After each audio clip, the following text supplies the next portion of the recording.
8:30 de la mañana en Bogotá, Quito y Lima. Seguimos aquí en Directo América por France 24. En este bloque tendremos nuestro hecho del día y hoy vamos a elegir Guatemala. Nuestro corresponsal Andrés Suárez nos hablará de los bloqueos de campesinos indígenas a raíz de la captura de dos de sus líderes, uno de ellos viceministro de Desarrollo. ¿Por qué se desató esta crisis? Ya lo hablaremos en minutos. Antes vamos con los titulares de las principales noticias de esta jornada. Estados Unidos y Ucrania firmaron finalmente el acuerdo para la explotación de minerales en territorio ucraniano y que fue fuertemente promovido por el presidente Donald Trump y a través del cual se financiarán inversiones para la reconstrucción del país europeo.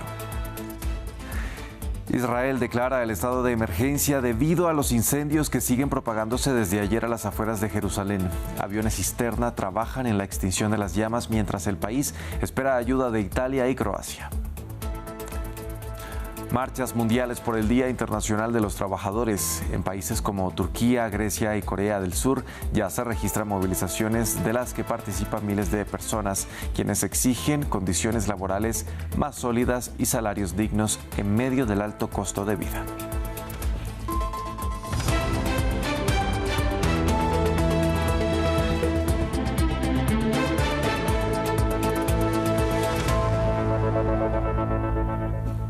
Vamos a empezar con noticias sobre Ucrania, que firmó su acuerdo sobre la explotación de sus minerales y tierras raras ucranianas este jueves. Tras meses de negociaciones entre Washington y Kiev, el acuerdo impulsado por Donald Trump desde que regresó a la Casa Blanca no dejó de ser fuente de tensiones entre ambos países, en particular sobre el tema de la deuda generada por dicho acuerdo, que podía complicar los planes en Ucrania de ser parte o de ser candidata para adherirse a la Unión Europea. Los detalles en el siguiente informe. Semanas después de que las relaciones diplomáticas tocaran fondo, los negociadores parecen haber encontrado oro. En un post en las redes sociales, la viceprimera ministra ucraniana anunció que por fin se había firmado un acuerdo con Estados Unidos. Junto con Estados Unidos estamos creando el fondo que atraerá la inversión mundial a nuestro país. El acuerdo establece un fondo de inversión para la reconstrucción con una condición importante. Los dos países se repartirán los beneficios de la futura venta de minerales y tierras raras ucranianas. Aunque el Tesoro estadounidense se mantuvo críptico sobre los detalles del acuerdo, el lenguaje subrayaba el compromiso de Estados Unidos de asegurar la paz en Ucrania, a pesar de no mencionar explícitamente ninguna garantía de seguridad estadounidense. El acuerdo de hoy señala claramente a los dirigentes rusos que la administración Trump ha estado comprometida con un proceso de paz centrado en una Ucrania libre, soberana y próspera a largo plazo. Es hora de que esta guerra cruel y sin sentido termine. La viceprimera ministra Sviridenko resumió los puntos clave del acuerdo en Twitter.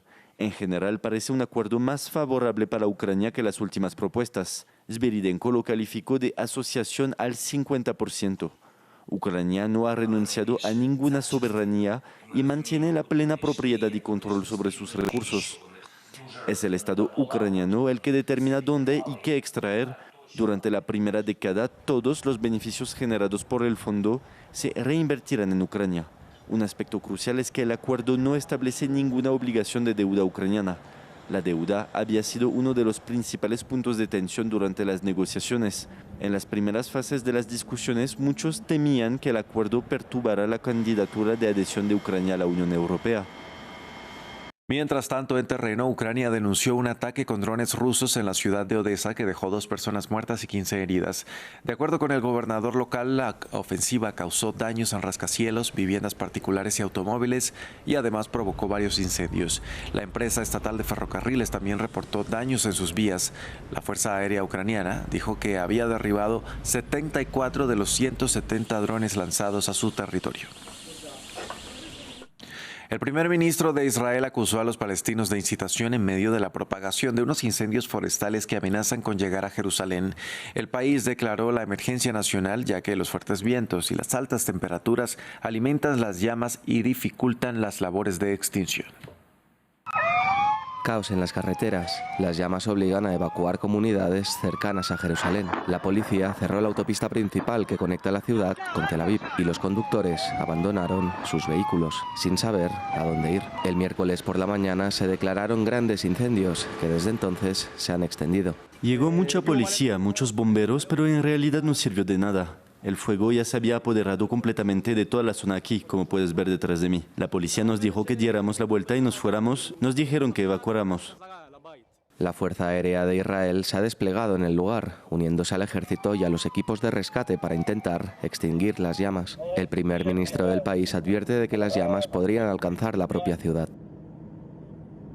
La prioridad ahora mismo es defender Jerusalén. Es de suma importancia y aún no sé hasta dónde se ha extendido el fuego en otros focos del país. Tenemos que utilizar todas las herramientas disponibles y movilizar tantos recursos como sea posible. Lo que estoy oyendo es que hay mucha incitación en las redes sociales, en particular incitación palestina. Los equipos han estado luchando sin descanso contra los incendios forestales, alimentados por fuertes vientos y altas temperaturas, y se espera que Italia y Croacia envíen aviones para ayudar. Varias personas sufren quemaduras e inhalación de humo. También se han suspendido algunos actos de celebración del Día de la Independencia del país. En Turquía, las movilizaciones convocadas por sindicatos y ONG en Estambul derivaron en represión policial y enfrentamiento con los efectivos que detuvieron a varios manifestantes. Los hechos se dieron mientras avanzaban hacia la plaza Taksim, donde están prohibidas las protestas. Nuestro corresponsal en Turquía, Adrián Rocha, nos envió el siguiente reporte desde el lugar de los hechos.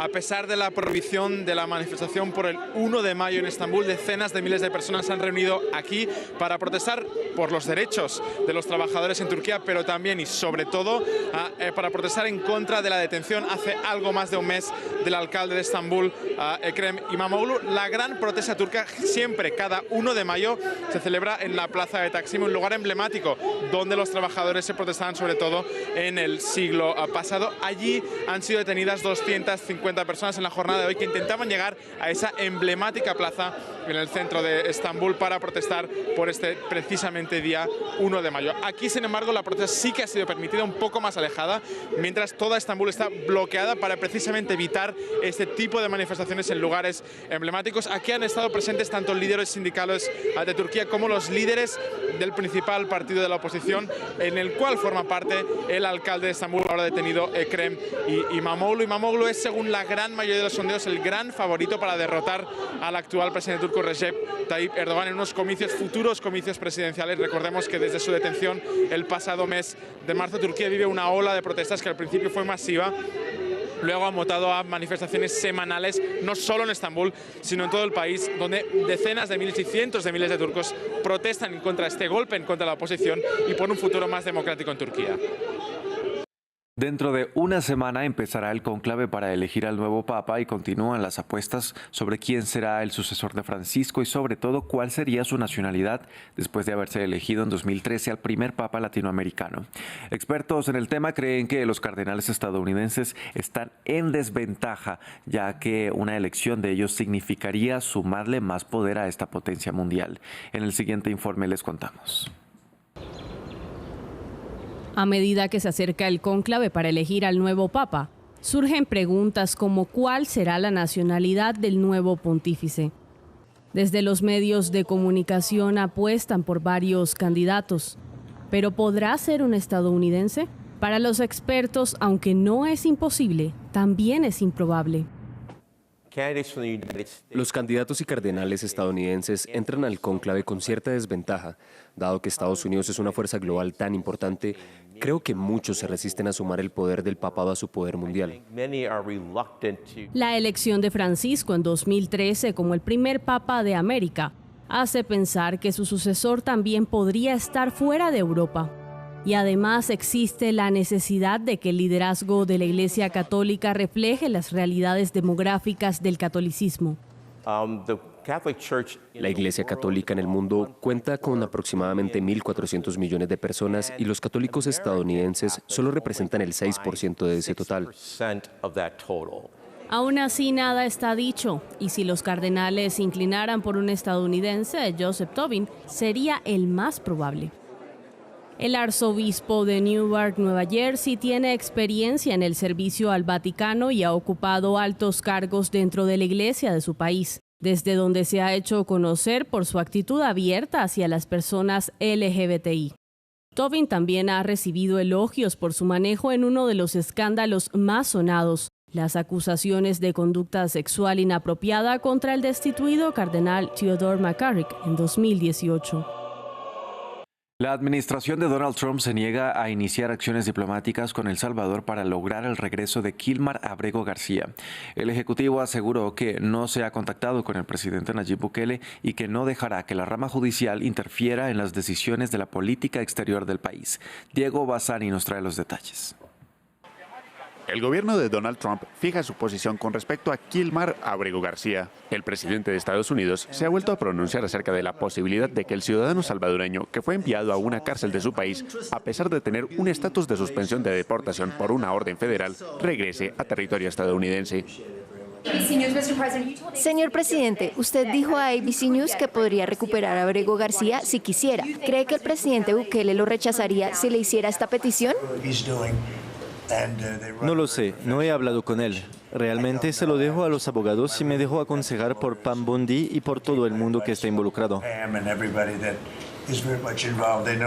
Por su parte, la secretaria de Seguridad Nacional, Kristi Noem, ha dicho que si Abrego llegara a regresar a Estados Unidos, sería deportado de nuevo inmediatamente. El caso ha desatado una disputa entre la administración Trump y el sistema judicial. La Corte Suprema de Estados Unidos ha dictaminado que el gobierno debe facilitar el retorno de Abrego García. Sin embargo, el Ejecutivo argumenta que el detenido está bajo la custodia del gobierno de Nayib Bukele, por lo que no puede hacer nada al respecto. Este miércoles, el secretario de Estado, Marco Rubio, ha dicho que las órdenes de la política exterior del país son dictaminadas únicamente por el presidente.